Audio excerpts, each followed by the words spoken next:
strategize the best way to try and gain on our opposition. Holcim, they were 30 miles ahead. Very happy of where we are, even if it's definitely not finished. There is still plenty to come. It's quite a good start.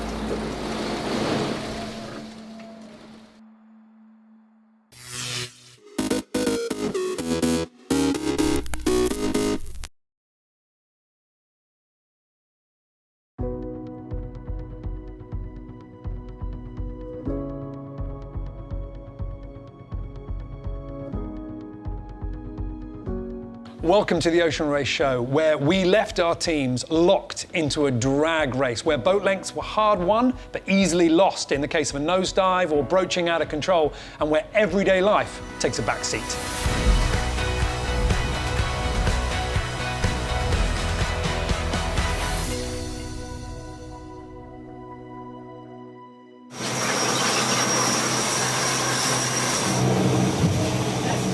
Jack, is this how you plan to start every birthday from here on out, or what? Your birthday today? Happy birthday, dude.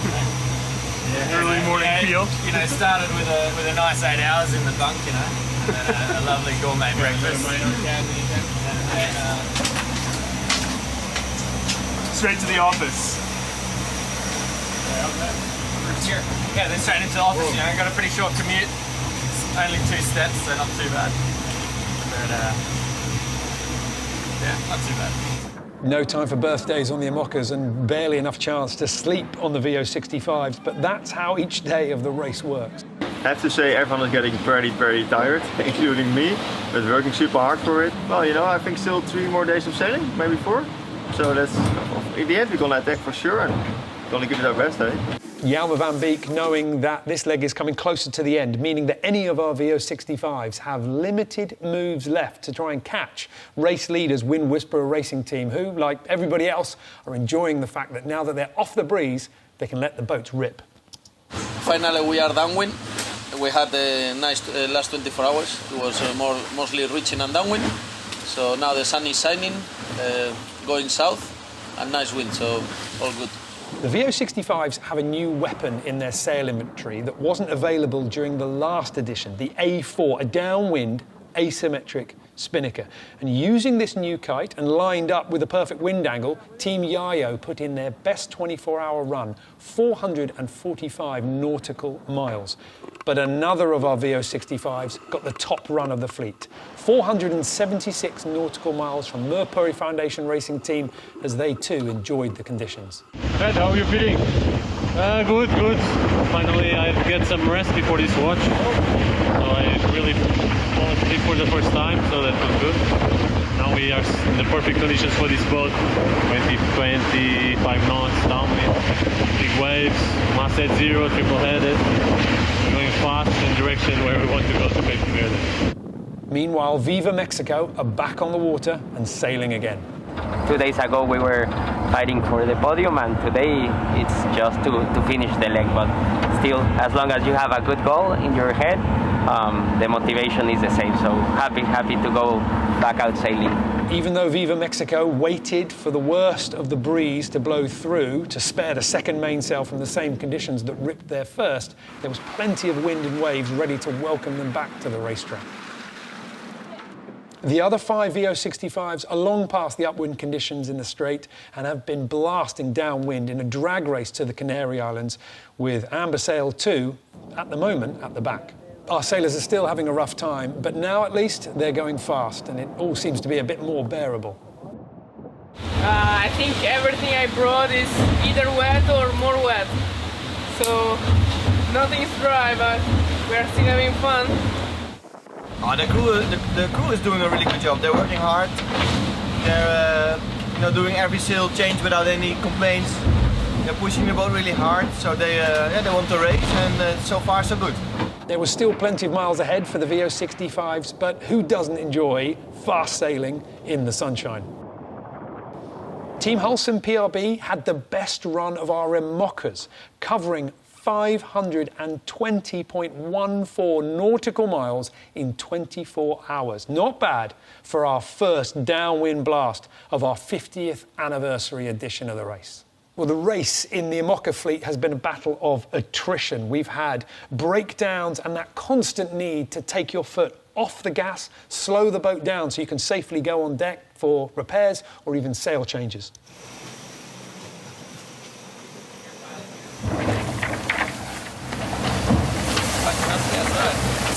I took the opportunity. Happily. It's clearly nice to be on deck and stand straight in the fresh air, but racing is racing, and doing the job fast, getting back down below and accelerating the boat again is how they'll stay in the fight for first place.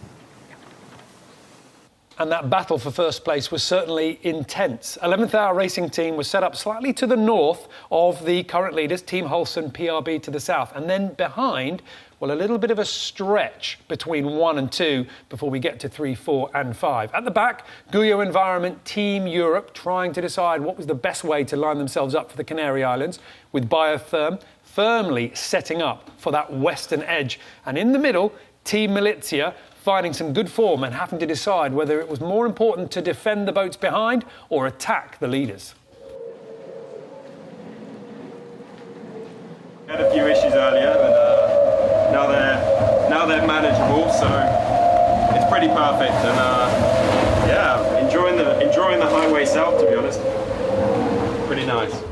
Guyot Environment Team Europe hoped that their easterly move would pay off, and they did seem to have a little bit more wind to play with, but with the extra power came the risk of nosedives, and the sea state was a constant obstacle to their progress, causing the speed to vary and making living on board very hard. We just went 33 knots. Sometimes we accelerate to 33 knots and then decelerate to about 20, and now I've got to get boiling hot water into here without burning us.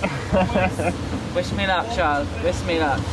Annie Lush looking after her teammates and hoping to find a way back through the field as this leg goes into its final stages. All of our teams are receiving weather data, and with that information, they can pass that through their navigational computers, running very complicated software, just like the software that we have here in Race Control. Now, that software is going to tell them where to go, but of course, it's not actually that easy. What if the forecast doesn't match up with the reality? Then you've got the computer telling you something that's wrong. Well, to help us understand exactly what's going on in the minds of the navigators, have a listen to this exchange between Charlie Enright, Jack Boutel and Simon Fisher on 11th Hour Racing Team. We're in a 44 wind, it thinks we're in a 60 wind, it calls for the throw. What skipper Charlie Enright is saying here is that the forecast is saying that the breeze should be blowing from 60 degrees or east-northeast on the compass. But it's actually blowing from 44 degrees or more like northeast. So they're not quite lining up. And the computer, because it thinks the wind is coming from a different direction, says that they should be on a different sail. They should be on the FRO, or the FRO, the fractional reaching code 0. So they've realized that the computer is wrong, but the trouble is now that they need to think for themselves. And this is where the debate comes in. But, I mean, that's great news. Exactly. So I think do nothing. What do you think? I think right now in a 40 wind, moving along nicely on a glorious sunny day in the North Atlantic. Thank you. Just chill. I think if we had a 60 wind, we'd be puckered right now. Yeah. That's not a term that I would use, but I think it's fairly clear to say that they are happier with the fact that the breeze is further to the north, even if it's only that 16-degree difference between the forecast and the reality. And the reason being is because that means they don't have to go on deck, slow the boat down and do another sail change, which means letting Team Hulson PRB stretch further ahead. The wind's forecast to get lighter ahead, which might put us on a different sail. But obviously sail changes are expensive. We're rumbling along now at 29 knots and we've got to slow down to, maybe 15 knots to change. So if we've got to change, slow down, change, sail for a bit, and then slow down again and change back, it gets pretty costly. So yeah, as long as we're going as fast on course with this sail, it's all good. The The wind we got and the weather models don't agree perfectly, so we've just kind of got to do, keep thinking of doing what's best. And there's a geographic element to the route, so we've got to put the boat in the right place to get the wind bends, irrespective of what actual wind we might have right now. These conversations will be taking place on every boat, every hour, or at least every moment that the wind changes. If you're not there, constantly questioning whether you're going in the right direction or you've got the boat set up correctly, you might miss an opportunity to go fast. And we've certainly seen these boats finding their groove. A different mood on board Team Holcim PRB, leading still, and while they are feeling the presence of the boats just behind, the fast approaching end of this leg means they won't need to hold on too much longer. But no, very happy with the speed of the boat, very happy with the crew, very happy of where we are, even if it's definitely not finished. There is still plenty to come. It's quite a good start. We've seen so much on leg one, a lot more drama than some of us predicted, and who better to help us understand exactly where this puts our teams than former Ocean Race skipper and Amoca sailor Sam Davies. She dialed in to give us her thoughts on leg one. What I'd just like to say is that from a sailor's point of view, there's quite often a big difference between what we see on the screen as an average speed and what's actually happening on board. When there's a sail change, we can see the boat speed go down on an average over 4 hours. But there's lots of other things that happen as you're going along that mean from time to time you have to bear away, slow down, reset something, such as a rudder that might pop up. You might have to send someone forward to adjust a line or clear something. You might have another issue that requires like hitting some weed to slow down. All these little moments, which happen every hour at least, mean that when we are seeing an average speed of 20 knots on the screen over 4 hours, actually the boats are hitting averages more like 28, and they're easily seeing 30, over 30 very, very often. So just that to remember for everybody who's watching on land. What I love is the images we see of Militia. It looks like their new foils seem to be really easy to get the boat going and have really good attitude flying. It definitely looks like they're plug and play foils, and Boris and his team will be really happy with those, I think. And finally, we're seeing a really great battle between Holcim BRB and 11th Hour. If we look closely on the averages, it looks like Holcim BRB are managing to sail about 4 degrees lower on average. That's definitely a secret mode that they've found, and they are flying. And I think it's going to be really interesting to see if the other boats in the fleet manage to work out what that is. So let's see what happens on that final run into Cape Verde. It looks like it's going to be close. All our VO65s have been much closer to the African coast than our Amoca fleet and are lining up for their last jibes into Cabo Verde, with Wind Whisperer Racing Team looking strong out in front. In the Amocas, Team Holcim PRB are in the lead, and perhaps now, with too little time to be caught, will 5 points go to the French boat? Is this leg all but concluded? Well, the final push to Cabo Verde may still hold some big surprises yet. The prediction is that our boats will finish from midnight Friday into the early hours of Saturday morning, and that is going to conclude an incredibly intense first leg. But of course, the battle's not over yet, and we could still see some big moves as the fleet make their way to the finish line in Cabo Verde.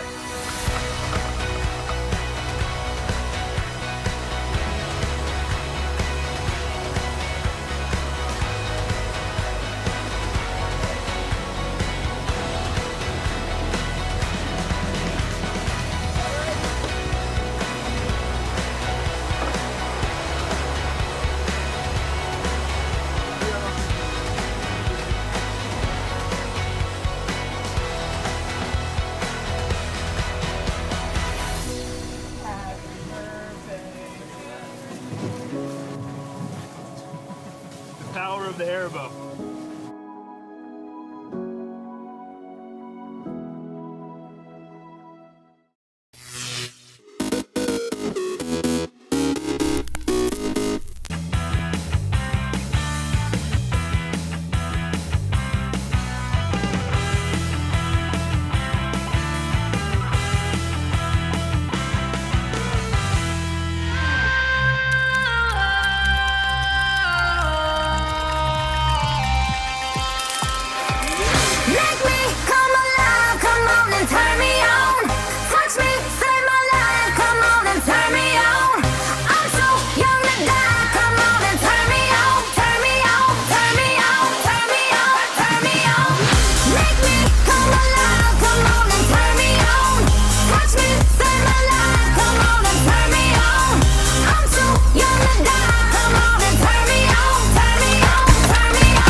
I'm Nathan Florence, your host.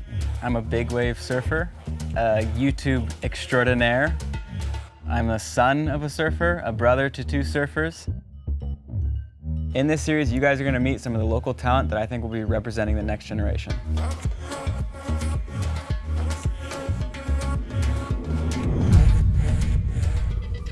To me, the Triple Crown is one of the most historic events in Hawaii. Our first Hawaiian world champions in surfing were crowned through the Triple Crown. Every surfer from around the world, young or old, the pros, every brand that backs surfing, all converges into one 8-mile location on the North Shore of Oahu. In the end, the Triple Crown is about celebrating surfing, which came from Hawaii. Moana is one of the fieriest young female up-and-coming surfers I've seen, and one of the only young female surfers I've seen willing to put the time in at Pipeline.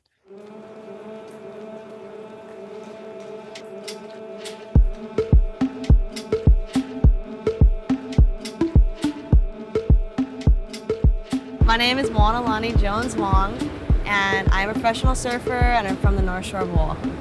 I'm very feisty. Big things come in little packages. I thought I was never gonna be able to surf pipe and ever get sick waves out there. Thought that was impossible, but I worked hard and made it happen because that was my dream. That's all I ever wanted. And I'm gonna keep on trying because I'm not satisfied with the waves I got out there. I want bigger ones. I want to catch the gnarly waves that Nate goes for, and I want to catch those waves. So that's my goal.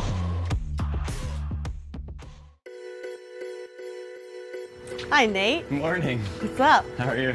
Good, how are you? Good to see you. What do we got going on for today? So today we are going to do my little kids surf school. They have all their boards, so I just need to throw this in the car and grab my wetsuit and we're good to go. Perfect.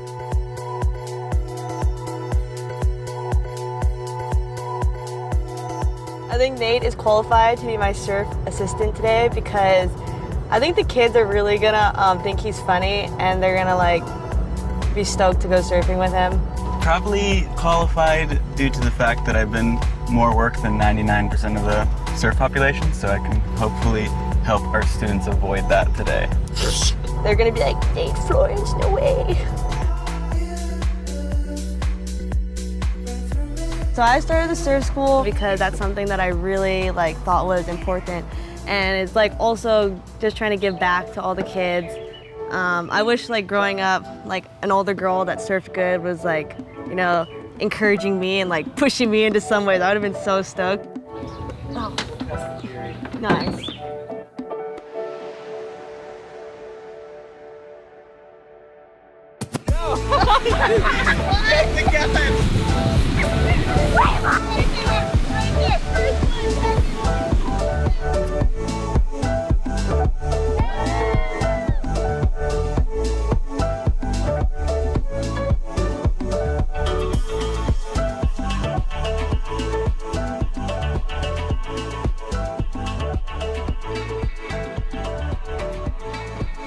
That was good. That was perfect for the kids.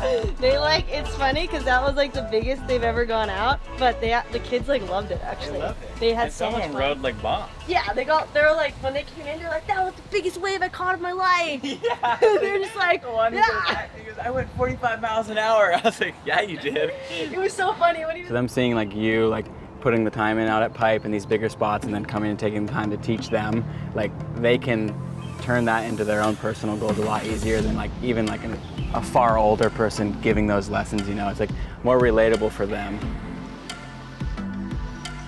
I thought surfing pipe was never gonna happen for me. I've never seen really any girls surf out there, but all the little girls see me doing it and they're like, oh yeah, we're gonna surf out there with you when we get older.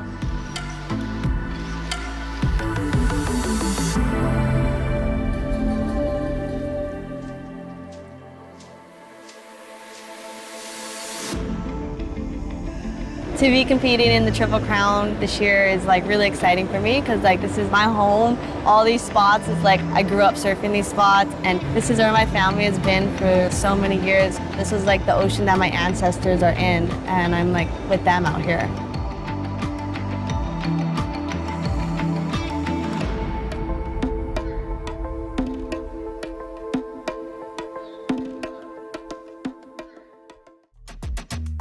My name is Imai Kalani Duvall. I'm 24 years old from Maui, Hawaii, and I'm a professional surfer. Being from the outer islands, I feel like I've taken that underdog image throughout my whole surfing career.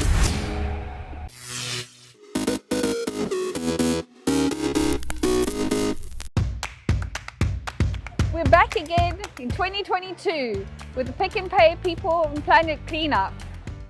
Save Fishy is an organisation where we run beach cleanups and environmental campaigns, education awareness, everything on how you can save your planet in a simple and easy way. We are so happy to have partnered with Pick and Pay today, and we have had an amazing turnout. I think we're really going to give this beach a good once over and hopefully just save some fishies and do our part for the planet for Earth Day. This is an educational program that aims to raise awareness on reducing plastic pollution. Since 2019, we have managed to do a total of 32 cleanups. We have had 1,850 volunteers. We have collected over 3,700 kilograms of waste that would have ended up in our rivers and oceans. We've got a great turnout here today, and Blue Ribbon has brought along our eco warriors to participate in the beach cleanup. One of our promises is to care for the earth and living things, and obviously that includes cleaning the beach and looking after our environment. Anywhere you see dirt, you have to clean it up. If you see something lying on the ground, you should pick it up and throw it in the bin or recycle it. Really amazing how such a young person started such a big initiative, and we were really happy, to actually come here and support. And I feel that it is our job to look after creation, and so it's our job to keep our beaches clean. Each of our volunteers will be given one of these recyclable bags, which is made from recycled PET bottles.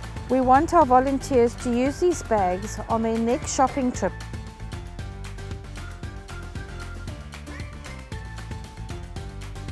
And we'd like to do a big thank you to all the volunteers who've come out here today. Thank you very, very much.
Durban is a thriving modern city in KwaZulu-Natal, home of the Zulu nation.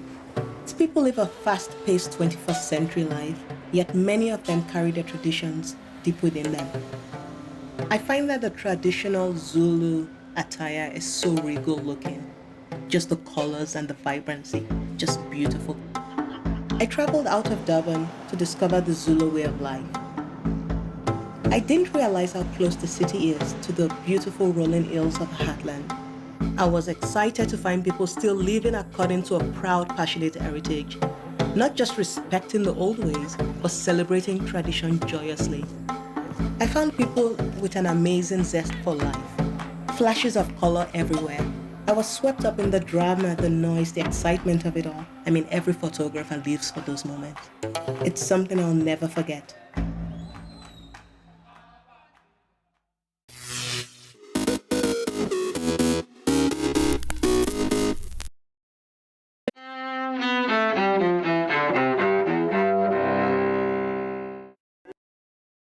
January 22nd, 1973. In one of its most controversial rulings, the U.S. Supreme Court legalizes abortion in the landmark case of Roe v. Wade. Also that same year, for in your time, we have the opportunity to move not only toward the rich society and the powerful society, but upward to the great society. former President Lyndon Johnson dies in Texas at age 64. Johnson's legacy includes civil rights laws, domestic programs such as Medicare, and an expansion of the Vietnam War that divided the nation. 1998, Theodore Kaczynski pleads guilty to being the Unabomber. In return, he gets life in prison without parole. Kaczynski's brother, David. We are finally at a place where we can begin a process of healing. 1901, Britain's Queen Victoria, whose more than 50-year rule saw the British Empire reach its peak, dies at age 82. 1953, Arthur Miller's drama The Crucible opens on Broadway. Set during the Salem witch trials, the play takes aim at McCarthyism and the Red Scare of the 1950s. And 1968. And now, folks, it's Suck It To Me time. And You Bet Your Sweet Bippy, Rowan and Martin's Laugh-In, the TV comedy classic from the counterculture era, premieres on NBC. Today in History, January 22nd. Sandy Kozel, The Associated Press.